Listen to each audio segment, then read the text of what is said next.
Di episode sebelumnya, Gabimaru, Sagiri, dan yang lain sudah sampai di Pulau Shinsengyu. Namun tiba-tiba, Gabimaru diserang oleh Keyun. Ternyata dari awal mereka sampai di sana, semua kriminal itu sudah saling membunuh. Bahkan para Asaemon yang menjaga mereka juga beberapa ada yang sudah tewas.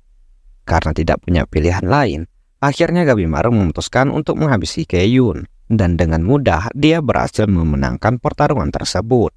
Dan juga karena Gabimaru merasa bahwa Sagiri cuma jadi beban doang, akhirnya Gabimaru juga memutuskan untuk menghabisi Sagiri.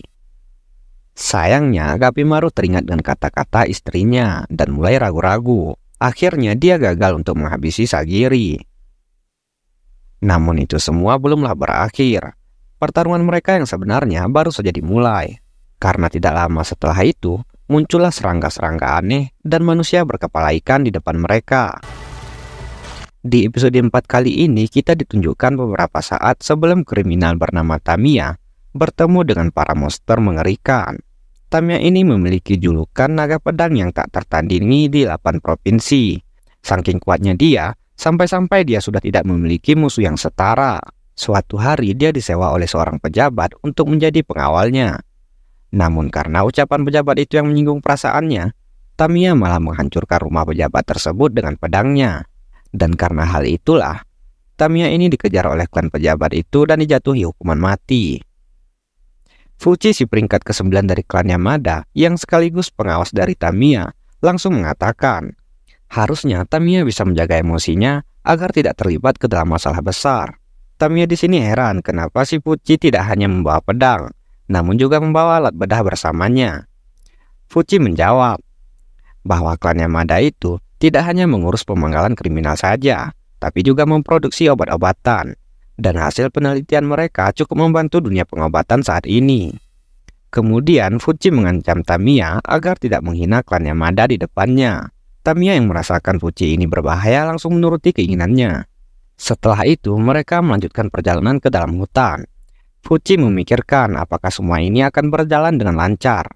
Karena dia tahu kalau kesogunan itu tidak memiliki cukup kesabaran. Dan bila mereka mulai kehilangan kesabaran, bisa saja para shogun akan mengirimkan rombongan lain yang lebih berbisa dan ganas.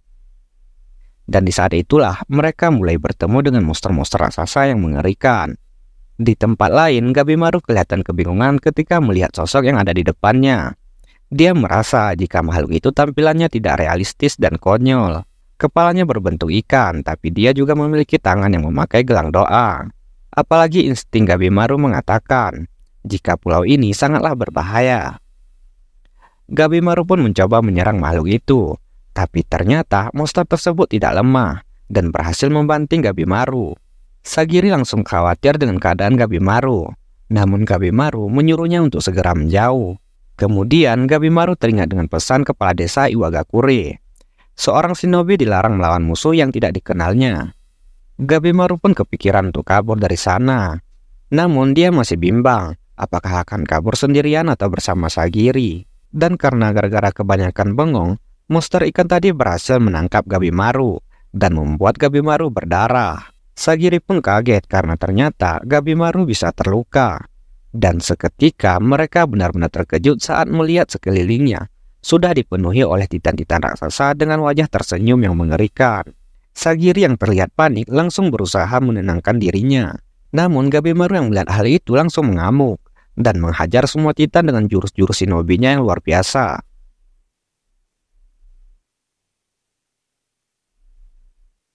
Sagiri yang melihat Gabimaru cuma bisa terkesima. Bahkan dia hampir terkena serangan dari titan yang tiba-tiba muncul di belakangnya. Gabimaru sebenarnya melihat jika Sagiri lagi terdesak. Namun dia tidak menolong Sagiri dan memilih untuk fokus kepada musuh yang ada di depannya. Gabimaru pun memilih menutup matanya dan menyerang monster itu dengan menggunakan mata batinnya. Namun ternyata si Gabimaru ini tidak sadar. Dia telah berlari ke arah Sagiri dan membunuh monster yang menyerang Sagiri. Gabimaru pun sempat membeku dengan kejadian itu. Dia tidak menyangka hal itu terjadi dan bertanya, kenapa secara naluri dia lebih memilih untuk menolong Sagiri. Dan karena hal itu, mereka hampir saja terkena serangan dari monster kepala ikan. Beruntungnya ada Algojo Asaemon yang tiba di sana dan mengalahkan monster itu, sekaligus menyelamatkan mereka. Ternyata itu adalah rombongan dari Kunoichi si kriminal. Anehnya, Kunoichi ini dikawal oleh dua Algojo Asaemon. Kunoichi pun langsung merayu dan mengajak Gabimaru untuk bekerja sama. Namun Gabimaru mengatakan dia tidak termakan dengan rayuan Kunoichi. Kemudian Sagiri menanyakan kenapa Kunoichi dikawal oleh dua Asaemon sekaligus.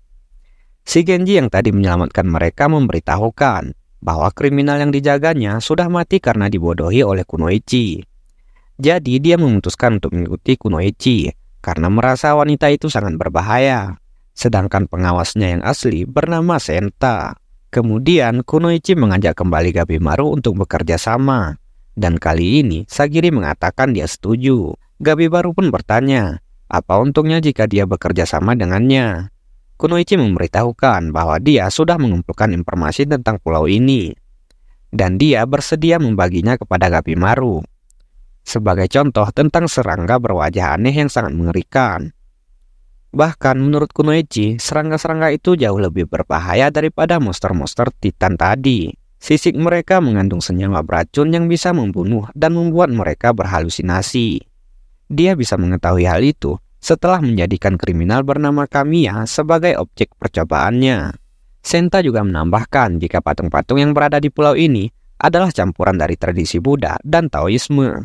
Dia ragu apakah tempat ini layak disebut sebagai surga. Gabimaru pun penasaran dengan alasan Kunoichi untuk bertahan hidup sampai segitunya. Dan Kunoichi bercerita, dia harus bisa hidup demi adiknya yang sedang sakit parah. Dan dia harus mencari uang untuk biaya pengobatannya. Namun Gabimaru langsung mengetahui jika Kunoichi sedang berbohong, karena dia salah menyebutkan nama desa Shinobi. Alhasil, karena sudah ketahuan, Kunoichi akhirnya mengakui jika dia tidak punya tujuan apa-apa. Dia hanya tidak mau mati dengan sia-sia selagi masih muda. Dan karena butuh informasi, akhirnya Gabimaru memutuskan untuk bekerja sama dengan Kunoichi. Namun tiba-tiba Sagiri merasa tidak enak badan. Pandangannya mulai kabur dan dia pun jatuh pingsan. Scene pun berganti. Kali ini kita ditunjukkan latar belakang dari seorang Algojo Asaemon yang bernama Toma.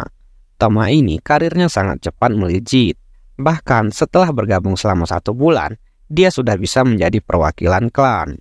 Dia pun diutus untuk melakukan eksekusi. Dan Toma ini meminta secara khusus untuk bisa mengeksekusi kriminal pilihannya. Dan ternyata orang itu adalah Chobe si Raja Bandit. Yang lebih mengejutkan lagi, ternyata Toma ini adalah adik kandung dari Chobe. Toma sengaja menyusup dan bergabung ke klan Asaemon agar dia bisa mengeluarkan kakaknya itu. Toma pun menyarankan Chobe untuk ikut berangkat ke Pulau Shinseikyo demi mendapatkan kebebasan. Akhirnya Toma dan Chobe pun saling bahu-membahu untuk bisa mendapatkan ramuan keabadian itu. Dulunya mereka ini adalah anak seorang pemimpin klan samurai. Namun karena penguasa yang dilayani ayahnya melakukan pelanggaran, maka semua klannya termasuk ayahnya itu diganjar hukuman mati. Mereka berdua pun hidup menggelandang dan menjadi pengemis. Sampai akhirnya sekelompok bandit menangkap mereka, namun bukan dijadikan budak. Chobe ini dengan kemampuannya memahami situasi, malah bisa membuat para bandit itu mempercayainya dan menjadikan mereka bawahannya. Singkat cerita, sampailah hari di mana Chobe terkepung dan tidak bisa kabur lagi. Chobe dengan pintar menyuruh Toma untuk kabur dan mencari cara agar bisa mengeluarkannya dari tahanan. Sampai akhirnya tibalah hari ini, hari di mana mereka berdua berjuang demi kebebasan si Chobe. Toma paham kekuatan terbesar dari kakaknya itu bukanlah kekuatan fisik, namun kemampuannya untuk beradaptasi pada situasi. Bahkan di saat tersulit pun, Chobe akan mampu mengatasinya dengan mudah. Setelahnya tiba-tiba mereka terkepung oleh Titan, dan salah satu dari Titan itu berbicara kepada mereka. Toma dan Chobe pun langsung kaget setelah mengetahui monster-monster itu ternyata bisa berbicara. Toma pun langsung berpikir apakah monster itu adalah dewa. Dia pun mulai ketakutan, tapi berbeda dengan Chobe. Dia mencoba memahami situasi. Dan tidak lama kemudian, dia pun langsung membantai semua Titan itu tanpa sisa. Setelahnya, Chobe mengatakan pada Toma, sepertinya ramuan keabadian itu benar-benar ada di tempat ini. Dan tempat ini dijaga oleh monster-monster mengerikan yang bisa berbicara. Chobe memutuskan, jika mereka menemukan ramuan itu, maka merekalah yang akan meminumnya. Toma pun hanya bisa memandang kakaknya itu dengan tatapan penuh kekaguman. Dan inilah akhir dari anime Jigoku Roku episode keempat. Gimanakah kelanjutannya? Akankah mereka berhasil mendapatkan ramuan keabadian itu? Penasaran kan? Makanya pantengin terus channel ini. Oke, sekian dulu untuk video kali ini. Semoga bisa menghibur kalian semua.